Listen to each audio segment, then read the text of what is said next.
Hi friends, అందరికీ ఇన్స్టెంట్గా రంగోలికి colours ఎలా తయారు చేసుకున్నా చూద్దాం. ఫ్రెండ్స్, చాలా చాక్లెట్ కలర్ అయినా ఇప్పుడు దీన్ని మనము కొద్దిసేపు ఫ్యాన్ కింద ఎండలన్నా ఆరబెడితే కొంచెం పొడి పొడిగా అవుతుంది. దాన్ని మనం మిక్సీ పడితే మనకి బ్రౌన్ కలర్ రెడీ అయిపోతుంది. ఫ్రెండ్స్ చూడండి, ఎండకు పెట్టిన తర్వాత ఎంత డ్రైగా అయిందో. దీన్ని ఇప్పుడు మనం మిక్సీ జార్లో వేసుకొని మిక్సీ పట్టుకున్నాక మళ్ళీ ఒకసారి చూపిస్తాను. ఇట్లా మిక్సీ పడుతున్నాను.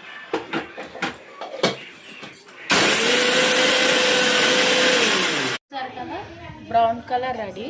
అదే వేరే ఫుడ్ కలర్స్తో గ్రీన్ కలర్తో గ్రీన్, ఆరెంజ్ కలర్తో ఆరెంజ్, ఎల్లో దాంతో ఎల్లో, మళ్ళీ పింక్ దానికి ఏం చేశానంటే నేను food colour light orange colour లైట్గా చేసి ఎండలో ఆరబెడితే పింక్ అయింది.